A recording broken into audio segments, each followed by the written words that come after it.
মহাদেব বা শিব বলতেই আমাদের চিত্তজগতে একটি মূর্তির উদয় হয়, যিনি যোগাসনে উপবিষ্ট, বাঘের ছাল পরিহিত, ত্রিশূল ও ডমরুধারী, গলায় তাঁর সাপ ইত্যাদি। কিন্তু এমন একটি মানুষ আমরা ছবির পাতায় এবং পাথর বা মাটির প্রতিমার মধ্যে ছাড়া তো বাস্তবে দেখতে পাই না। অথচ বহুকাল থেকেই দেশের সাডম্বরে শিব পূজা চলে আসছে। শিবোপাখ্যান নানাভাবে ছড়িয়ে আছে পুরাণে, গাথায়, কাব্যে, শিল্পকলায়। ভারতের এক সুবিপুল জনসমাজ শৈবকৃষ্টির অনুশীলন নিয়ে চলেছে। পৌরাণিক সকল ব্যক্তিত্বেরই বাস্তব অস্তিত্ব ছিল। তাঁর বা তাঁদের মত লোক এই দুনিয়ায় বসবাস করতেন। পরবর্তীকালে তাঁরা দেবতায় রূপান্তরিত হয়েছেন। দেবতা কে? দেবতা মানে দীপ্ত ধাতু, দীপ্তি থেকে দেবতা শব্দের উদ্ভব। ইষ্টানুগ সাধনা, কর্ম ও লোকসেবার ভিতর দিয়ে যাঁরা দীপ্তিমান চরিত্রের অধিকারী হয়ে উঠেছেন তাঁরাই দেবতা বলে পরিগণিত হয়েছেন। শিব নামেও পুরাকালে কেউ একজন ছিলেন। স্বীয় চরিত্র, ব্যক্তিত্ব দ্বারা তিনি তৎকালীন জনসমাজে প্রভাব বিস্তার করেছিলেন। তাঁর আদর্শ ও ভাবধারা দেশে সুপ্রচারিত হয়েছিল। কে এই শিব? শিব শব্দটির মানেই মঙ্গল। তাই যিনি পরম মঙ্গলময়, যিনি নিখিলক্ষেম বিধাতা, তিনিই শিব। আবার শিব শব্দের উৎপত্তি শি ধাতু শয়ন থেকে। তার মানে সবাই এবং সবকিছু যার মধ্যে শায়িত বা অধিষ্ঠিত, যিনি সবারই আশ্রয়। মঙ্গলকে আশ্রয় না করে বাঁচতে পারে কে? তাই শিব সবারই আশ্রয়স্থল। তার আর এক নাম শম্ভু। শম্ভ ধাতু মানে কল্যাণ এবং ভূ ধাতু মানে হওয়া। যিনি কল্যাণরূপী হয়ে আছেন বা মূর্ত কল্যাণ, তিনিই শম্ভু। কিভাবে প্রাণীকুলের কল্যাণ করতে হয় তা তাঁর আচরণে নিয়ত প্রকাশিত। আবার এই কল্যাণ করার পথে অনেক রকম বাধাবিঘ্ন এসে হাজির হয়। বহু ঘাত প্রতিঘাত আসে। কারণ শ্রেয়াংসী বহুবিঘ্নানি, শুভ কাজে শতেক বাধা। সেই সব বিরুদ্ধ শক্তি জয় করে শিব ব্যক্তিত্ব যিনি, তিনি তার উদ্দেশ্য সাধন করেন। সংসারের বিভিন্ন টানাপোড়েনের মধ্য দিয়ে যে হোলাহল ওঠে তা তিনি নিজে গ্রহণ করেন, করে জগৎকে রাখেন বিষমুক্ত। তাই তিনি নীলকণ্ঠ। তিনি চান জীবের কল্যাণ, অমঙ্গলের বিষে যেন কেউ জর্জরিত না হয়, এই তাঁর লক্ষ্য। এই পৃথিবীতে শিবময় ব্যক্তিত্ব নিয়ে যে পুরুষ যখনই আবির্ভূত হন তার চরিত্র এমনতরই হয়। তাই তো তিনি ভূতনাথ, ভূতেশ, ভূতভাবন। ভূত বলতে আমাদের মনের পর্দায় এক অশরীরী কিংবা কতগুলি উদ্ভট চেহারার মনুষ্যতুল্য সত্তার কথা ভেসে ওঠে। অনেকের মতে এটি একটি অদৃশ্য শক্তি যা মানুষকে ভয় দেখায়। তা নয়। ভূত মানে যাহা কিছু হইয়াছে, অর্থাৎ স্থাবর জঙ্গম যা কিছু। প্রাণীকুল কিভাবে সুস্থ থাকে, ভালো থাকে, তাই করে চলেন মহাদেব। তাই তিনি ভূতনাথ, সবারই প্রাণের দেবতা। ভূত নিয়েই তাঁর চলাফেরা। সর্বক্ষণের জন্য মহাদেবের কাছে আছে দুই অনুচর, নন্দী এবং ভৃঙ্গী। তারা কারা? তারা দুটি শক্তি। নন্দীর শব্দের উৎপত্তি নন্দ ধাতু থেকে, মানে আনন্দ, আর ভৃঙ্গী এসেছে ভৃ ধাতু থেকে, মানে ভরণ, পোষণ ও ধারণ করা। মহাশক্তিশালী মহাদেব যিনি, তার মধ্যে এই দুটি শক্তি স্বতঃস্ফূর্ত। তাঁর সান্নিধ্যে যে মানুষ নিরাবিল আনন্দ লাভ করে, দুঃখ কষ্ট জয় করার শক্তি লাভ করে। এই হল নন্দী শক্তি। সাথে সাথে পায় প্রেরণা, তার বৈশিষ্ট্যানুপাতিক পরিপোষণ, বিচ্ছিন্নতাবাদ ও তমভাবকে জয় করার শক্তি লাভ করে। অপর কথায় বলা যায়, মানুষের মধ্যে বেড়ে ওঠে সহ্য, ধৈর্য ও অধ্যবসায়ের গুণরাজি। এই হল ভৃঙ্গী শক্তির ক্রিয়া। সংসারের মাঝে চলতে হলেই মানুষের এই সব গুণ থাকা একান্ত প্রয়োজন, নতুবা সাফল্যের সঙ্গে চলা যায় না। আর ইষ্টানুগ কর্ম, জ্ঞান ও ভক্তির অনুশীলনের ভিতর দিয়ে যিনি যত বড় দ্যুতিমান চরিত্রের অধিকারী হয়ে উঠেছেন, তিনি ততখানি এইসব বিশেষ গুণে সহজভাবে অভিষিক্ত। আমরা বইতে পড়ি বা নাটকাদিতে দেখি যে নন্দী ভৃঙ্গীর কাজ হল শিবের কাছে বসে সিদ্ধি ঘোঁটা। সিদ্ধি ঘুঁটে ভালোমতো মিশিয়ে নিয়ে তারা পরমানন্দে তা পান করছে, আবার শিবের জন্য তৈরি করেও দিচ্ছে। ব্যাপারটা যেন কোন মাদকদ্রব্য খাওয়ার মতন। ভাঙ্গকেও সিদ্ধি বলা হয়। নন্দী ভৃঙ্গি দুই অনুচর মিলে যা ঘাঁটছে তা যেন ওই গাঁজাভাঙ্গের মতে কিছু নেশার বস্তু। কিন্তু মহাদেব মহামায়া পার্বতীর স্বামী, কার্তিক গণেশ যার বরপুত্র, লক্ষ্মী সরস্বতীর মতো সর্বসুলক্ষণা কন্যা যার, তিনি কি সাধারণ নেশাখোরের মতো ভাঙ্গখোর হয়ে দিন কাটান? বিবেচনা কি বলে? আসলে কল্কি আবতার বলেন, এ সিদ্ধি কোন মাদকদ্রব্যের নেশা নয়, এ হল কর্মে কৃতার্থ হওয়ার পরমানন্দ তথা আত্মপ্রসাদ। নন্দী আনন্দদায়ী শক্তি ও ভৃঙ্গি ভরণ পোষণকারী শক্তি, এ দুয়ের বিহিত ব্যবহার ও অনুশীলনের ভিতর দিয়েই জেগে ওঠে সিদ্ধির সৌন্দর্য। আর প্রকৃত শিব ব্যক্তিত্বই হন সিদ্ধির উৎস। শিবচরিত্রই সিদ্ধির আনন্দ উপভোগ করে। তাই কবি ভারতচন্দ্র মহাদেবের গুণকীর্তন প্রসঙ্গে মহামায়ার মুখ দিয়ে বলিয়েছেন, অতি বড় বৃদ্ধ পতি সিদ্ধিতে নিপুণ, সর্বযুগের সর্বসিদ্ধির অধিপতি মহাদেব। তাই তার আর এক নাম যোগীশ্বর বা যোগেশ্বর। সকল বোধ, দর্শন ও জ্ঞান তার অধিগত। সেই জন্য তার অপর নাম পশুপতি, অর্থাৎ জ্ঞান ও দর্শনের অধিপতি। পশু বলতে আমরা সাধারণত বুঝি জন্তু, ইতর প্রাণী। কিন্তু পশু শব্দের আর একটি ব্যুৎপত্তি আছে দর্শনার্থক পশ ধাতু থেকে, অর্থাৎ সবিশেষভাবে যিনি সবকিছু দর্শন ও বোধ করতে পারেন তিনি পশু, দ্রষ্টব্য, কুলার্ণব ও মহানির্বাণতন্ত্র। সেই জন্য শিবের পশুপতি নামের মধ্যেকার পশু শব্দটি সাধারণ চলতি অর্থে নয়, বরং প্রজ্ঞাবান ব্যক্তিত্বের বিশিষ্ট অর্থে প্রযুক্ত। শিব পূজায় বেলপাতা অপরিহার্য। বিল্বপত্র শিবের এত প্রিয় কেন? কারণ বেলপাতা, বেলের শিকট, ছাল, কুড়ি প্রত্যেকটারই ভোজ্যগুণ অসীম। বিভিন্ন অসুখে এগুলির বিভিন্ন প্রক্রিয়ায় প্রয়োগ হয়ে থাকে। চরক সংহিতা, সুশ্রুত সংহিতা ও অন্যান্য আয়ুর্বেদ চিকিৎসাশাস্ত্রে এ বিষয়ে বিশদভাবে লেখা আছে। বিহিত মাত্রায় এগুলি ব্যবহার করলে জ্বর, বাত, উদরঘটিত পীড়া প্রভৃতি বহু রোগের উপশম হয়। এই সব কারণে বিল্বপত্রে শিব অতি তুষ্ট। সুস্থ দেহ ও মন নিয়ে কিভাবে সপরিবেশ বেঁচে থাকা যায় সে চলার কৌশল শিবের অধিগত। তাই তার অপর নাম বৈদ্যনাথ। বৈদ্যনাথ শব্দের উৎপত্তি বিদ্য ধাতু থেকে, অর্থ অস্তিত্ব, বর্তমান থাকা। বৈদ্য তিনিই যিনি বিদ্যমান তার মর্কজগুলি জানেন, সত্তাঘাতী যা জীবনকে অসুস্থ ও ত্রস্ত করে তোলে, তার কারণ অপসারণ করে জীবনকে সুস্থ ও স্বস্থ করে তোলার তুক জানেন। বৈদ্যদের প্রভু যিনি তিনিই বৈদ্যনাথ। মঙ্গলময় শিবের মধ্যে বৈদ্যনাথত্ব শতকুৎসারিত থাকে। মহাদেব বৃষভ বাহন। বৃষ হল ধর্মের প্রতীক, বৃষ হি ভগবান ধর্ম আগম। সে চতুষ্পদ। কথিত আছে ধর্ম যখন চতুষ্পদ তখনই সে পূর্ণ মহিমায় বিকশিত। দ্রষ্টব্য মনুসংহিতা 1:8:1। তার মানে জীবনের প্রতিটি ক্ষেত্রেই তা অভিব্যক্ত। এখানে বৃষ সেই পরিপূর্ণ ধর্মের প্রতীক। আর মূর্ত মঙ্গল শিব যিনি তিনি সেই পরিপূর্ণ ধর্মের উপরেই প্রতিষ্ঠিত। তাঁর চলাবলাভাবাকরা সবই ধর্মাশ্রয়ী। মহাদেবের গাত্রবর্ণ রজতগিরিনীভ, অর্থাৎ রূপালী পর্বতের ন্যায় শুভ্রবর্ণ। সাদা কেন? সাদা হল সমস্ত রঙের সমাহার। সমস্ত বর্ণ, সকল বিভিন্নতা তার মধ্যে এসে সমন্বয় লাভ করেছে। সকল তত্ত্ব ও তথ্যের সার্থক সমাহার তিনি। তারই প্রতীক ওই শ্বেতবর্ণ। মহাদেবের কণ্ঠে সাপের মালা, তাই তার আর এক নাম ফণিভূষণ।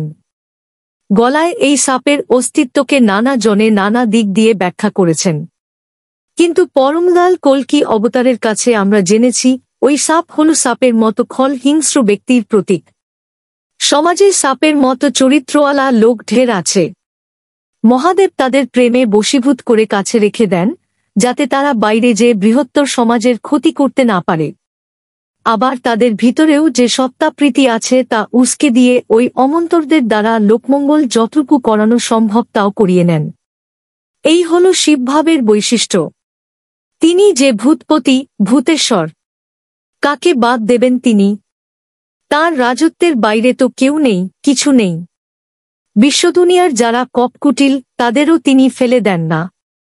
কুশল কৌশলী সুনিয়ন্ত্রণের ভিতর দিয়ে তাদের অন্তরে নিষ্ঠানুগত্যকৃতি সম্বেগের চেতনা জাগ্রত করে তাদিগকে শ্রেয় প্রবুদ্ধ করে তোলেন।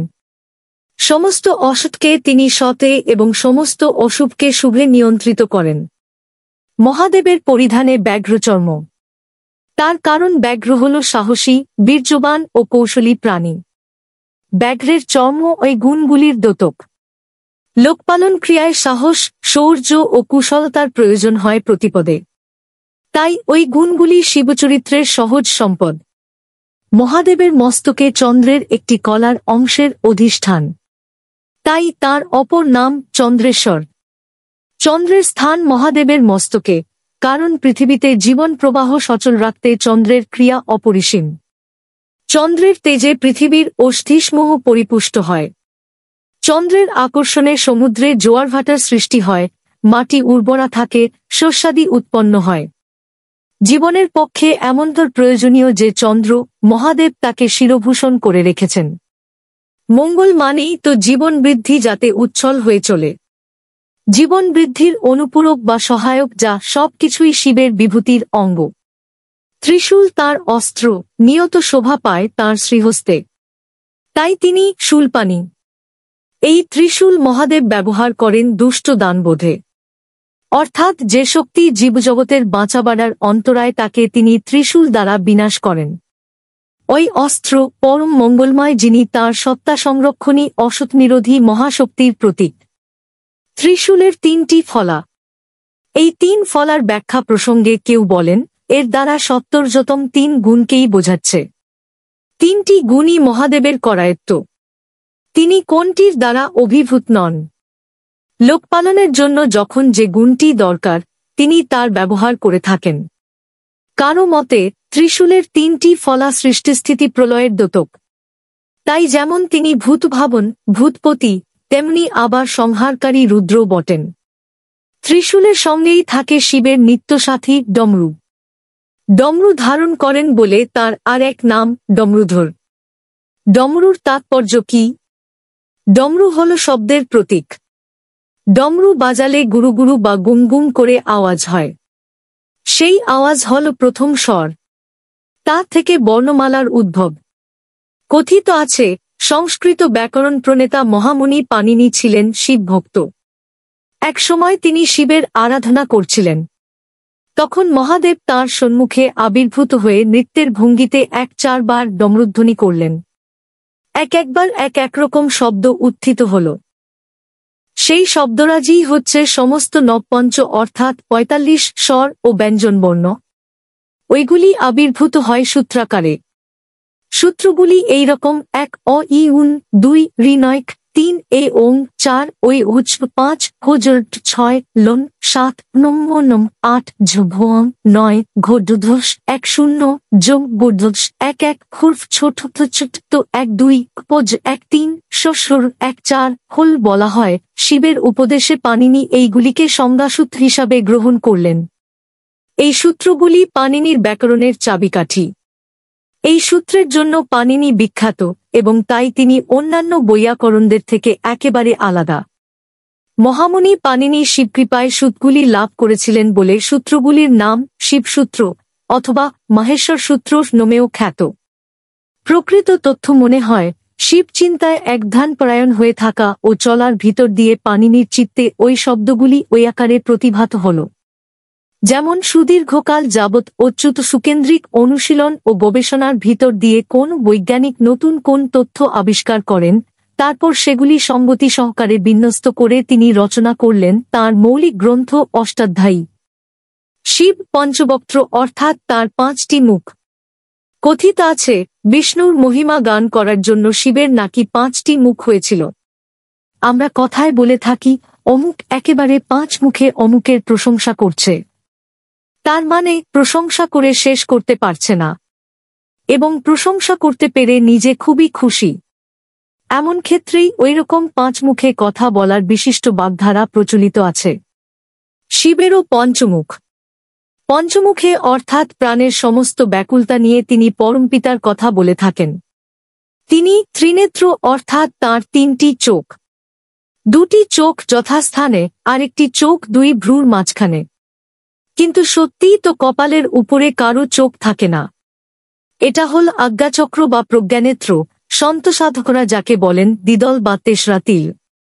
এখানে ইষ্টমূর্তি ধ্যান করতে হয়। নিরন্তর সুকেন্দ্রিক ধ্যান ও তৎপরিপোষণী চলনের ফলে আজ্ঞাচক্রে ইষ্টের ভাব স্থায়ী আসন লাভ করে। জ্ঞানচক্ষুর উন্মিলন হয়। যার এমন্তর হয়, ভূত ভবিষ্যৎ বর্তমান তার নখদর্পণে থাকে, বিষয় ও ব্যাপারের কার্যকারণ তার অধিগত, চৈতন্য তার উৎসভিশ্রোতা হয়ে ওঠে। ভুল পদক্ষেপ তার হয় না। প্রবৃত্তি তাকে অভিভূত করতে পারে না।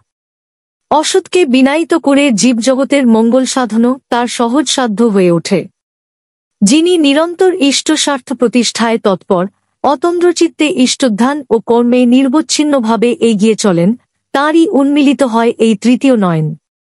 কথিত আছে, শিবের তৃতীয় নয়ন থেকে ক্রোধবহ্নি নির্গত হয়ে মদনকে, কামদেবকে ভস্মীভূত করেছিল। কিন্তু প্রকৃত প্রস্তাবে শিবের কপালে কোন চোখ নেই, আর সেই চোখ থেকে আগুনও ঠিকরে বেরোয়নি। আসল ব্যাপার হল, মদন মানে কামজ মোহের আকর্ষণ। পার্বতী অপরূপ সাজে সেজে এসে নিজ রূপজ মোহের দ্বারা মহাযোগী মহাদেবের মন ভুলাতে চেয়েছিলেন।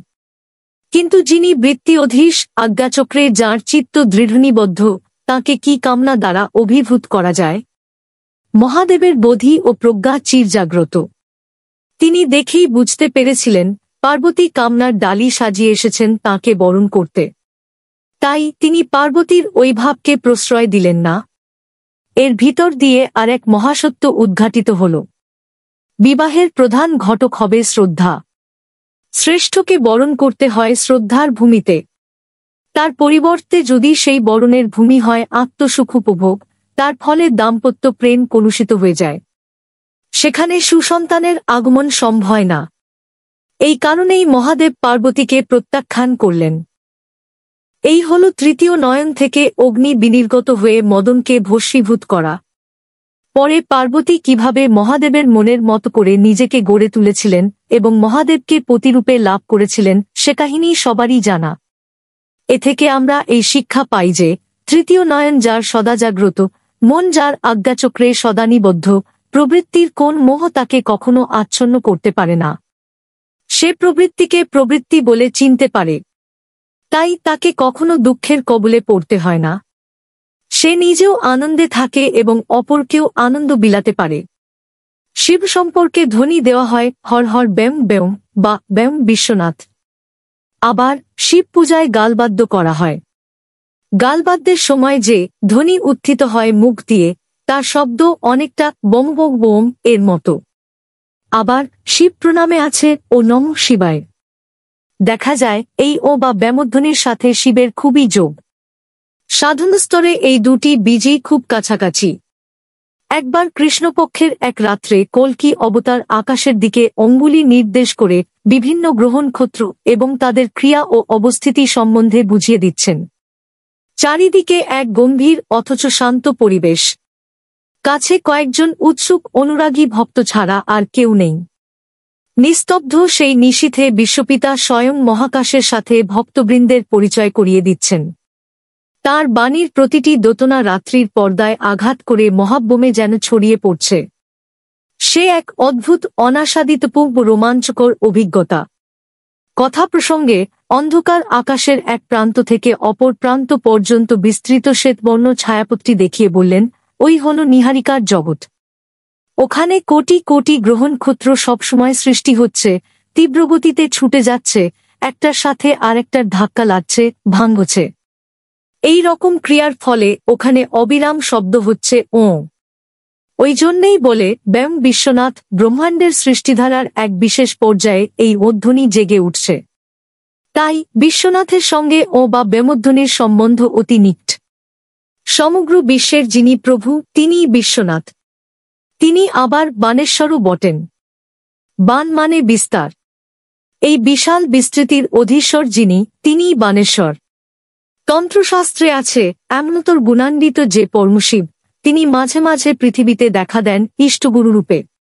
শিবত্ব ঘনীভূত হয়ে প্রকাশ পায় যে ব্যক্তিত্বের মধ্য দিয়ে, তিনিই তৎকালীন লোকোদ্ধাতা। যখনই তিনি আসেন, মানুষের উচিত কাল বিলম্ব না করে তাকে স্বীকার করা, গ্রহণ করা, নাত্র কাল বিচারণা, মহানির্বাণতন্ত্র। গুরুই সাক্ষাৎ শিব। যে শিবের মহিমা উপরে আলোচনা করা হলো তিনি অব্যক্ত। ওই সব গুণই যদি কোন পুরুষের মধ্যে দিয়ে অভিব্যক্ত হয় তখন আমরা শিবকে বোধে ধারণা করতে পারি, তার বাস্তব রূপ দেখতে পারি। এমনতর ব্যক্তিত্বই প্রকৃত গুরু, মানুষের মঙ্গল বিধাতা। তাই তাঁকে তুষ্ট করা মানেই শিবকে তুষ্ট করা। তাঁকে বাদ দিয়ে কোনো শিব পূজা সার্থক হয় না। এ সম্বন্ধে চরম কথা লিখেছেন তন্ত্র। শিবে রুষ্টে গুরুস্ত্রাতা, গুরু রুষ্টেন কশ্চন, অর্থাৎ শিব রুষ্ট হলে গুরু রাখিবারে পারে, গুরু রুষ্ট হলে শিব রাখিবারে নারেজ। সেই জন্য সার কথা হল, যার জীবনে বৈশিষ্ট্যপালী আপুরয়মান সদ্গুরু লাভ হয়েছে এবং যে অচ্যুত নিষ্ঠাসহ তার অনুসরণ করে চলেছে তার শিববোধ জাগ্রত হয়, শিব পূজা সার্থক হয় তারই। শিব পূজা করলে, শিবের অভিপ্রেত চলনে চললে মানুষ মৃত্যুভয় থেকে ত্রাণ লাভ করে। মৃত্যুঞ্জয় শিবের আর এক নাম। শিবুপাসনা যে ঠিকমতো করে, তার অন্তর হয়ে ওঠে অভিভাবনায় উজ্জীবিত। প্রকৃত ধর্মাচরণই মানুষকে বা ভয়শূন্য করে তোলে। তথাকথিত হাজার রকমের ক্ষুদ্র ক্ষুদ্র ভয় বা আতঙ্ক তাকে সংকুচিত ও ত্রস্ত করে তুলতে পারে না। সে জানে শরীরের বিনাশ হলেও আত্মার বিনাশ হয় না। আত্মা চিরবিনশ্বর এবং প্রতিটি মানুষই সেই বিশ্বাত্মারই অংশবিশেষ। সদ্গুরুর উপর গভীর টান মানুষকে এমন্তর মৃত্যুভয় অতিক্রমী সাহসী অথচ কল্যাণপথিক করে তোলে। কথিত আছে, শিব অতিশীঘ্র আশু পরিতুষ্ট হন বলে তার আর এক নাম আশুতোষ। ভক্তের ডাকে তিনি নাকি তাড়াতাড়ি সাড়া দেন। তাই কি ঠিক? না, এর মধ্যে একটু রহস্য আছে। শুধু মুখের ডাকে তাঁর সাড়া পাওয়া যায় না, তিনি ব্যক্ত হন গুরুরূপে। গুরুকে খুশি করার ধান্ধা যার অন্তর জুড়ে থাকে, তার উপরেই তিনি তুষ্ট হন। এই চলন যার যত বেগবান, সে তত শীঘ্র শিবপ্রসাদ লাভ করে থাকে। ভারতে এবং বহির্ভারতে বহুস্থানে শিবউপাসনা প্রচলিত আছে। শিবের উপাসকগণ শৈব নামে পরিচিত। শিব কোথাও নাগভূষণ, বাকছাল পরিহিত, জটা ত্রিশূলধারী রূপে পূজিত হন, কোথাও বা তাঁর লিঙ্গ পূজা হয়।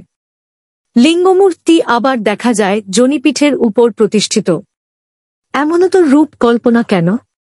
এর দ্বারা কি বোঝানো হচ্ছে একটু আলোচনা করে দেখা যাক। ফেলিক বা এই লিঙ্গাবয়ব সৃষ্টিতত্ত্বকেই সূচিত করছে। সৃষ্টির জন্য প্রয়োজন হয় পজিটিভ ও নেগেটিভের সংযোগ। পুরুষ পজিটিভ, নারী বা প্রকৃতি নেগেটিভ। শিবলিঙ্গের সংগঠন মনে হয় পজিটিভ নেগেটিভের সম্মিলনের ভিতর দিয়ে সৃজন প্রগতিরই দ্যোতক। শিবরাত্রিতে বা বিশেষ বিশেষ অনুষ্ঠানে শিবলিঙ্গের মস্তকে জল ঢালার প্রথা আছে। পাঠক লক্ষ্য করুন, এই জল ঢালার ব্যাপারটা কিন্তু শিবের পূর্ণাবয়ব মূর্তিতে বা অন্য কোন পট প্রতিকৃতিতে হচ্ছে না, ওই লিঙ্গমূর্তিকেই জলধারা দ্বারা স্নান করানো হয়। কেন? কারণ লিঙ্গমূর্তি হল সেক্স বা যৌন জীবনের প্রতীক। লিঙ্গমূর্তির উপরে শীতল জলধারা বর্ষণ করার অর্থ যৌন জীবনকে শান্ত রাখা। যৌন জীবন যার অশান্ত এবং উগ্র, সে নিজেও দুঃখভোগ করে পরিবেশকেও বিব্রত ও বিষাক্ত করে তোলে। তা ছাড়া যৌন জীবন শান্ত ও সংযত থাকলে মানুষের জীবনীশক্তি বৃদ্ধি পায়, সন্তানও ভালো হয়। আর উচ্ছৃঙ্খল বিক্ষুব্ধ যৌন জীবন জীবনীশক্তিকে ক্ষীণ ও ম্রিয়মাণ করে তোলে, ফলে সন্তানও হয় উচ্ছৃঙ্খল। তাই শিবলিঙ্গে জল ঢালার তাৎপর্য মনে হয় ব্যক্তিগত তথা জাতিগত যৌন জীবনকে সুস্থ, শান্ত ও সুনিয়ন্ত্রিত রাখা। শিবলিঙ্গের মাথায় ঘড়া ঘড়া জল ঢেলে আমি যদি অবৈধ যৌনাচারে লিপ্ত থাকি তাহলে ওই জল ঢালার কোন সার্থকতাই জীবনে ফুটে ওঠে না। সাময়িক একটা উন্মাদনা বসে ওই পূজা করি বা জল ঢালি, তারপর আবার যে কে সেই। এই জন্য লক্ষ লক্ষ লোক আজ শিব পূজা করে বটে, কিন্তু তাদের জীবন শিবভাবদীপ্ত বা কল্যাণকলোচ্ছল হয়ে উঠতে পারছে না। আমাদের দেশের কুমারী মেয়েরা শিবরাত্রি ব্রত করে। উদ্দেশ্য কি? কল্যাণ লাভ এবং শিবের মতো স্বামী পাওয়া। তাই শিবরাত্রিতে তারা সারা দিন না খেয়ে না ঘুমিয়ে সন্ধ্যার পরে পূজা উপকরণ নিয়ে যেয়ে শিবের মাথায় জল ঢেলে আসে। তাতেই কি ব্রতের উদ্দেশ্য সিদ্ধ হয়? সিদ্ধ হলে তো শিবের বরে শিবতুল্য স্বামী পাওয়া উচিত। কিন্তু বাস্তবের চিত্র, সবার ক্ষেত্রে না হলেও কারো কারো ক্ষেত্রে অন্যরকম হয়ে দাঁড়ায়।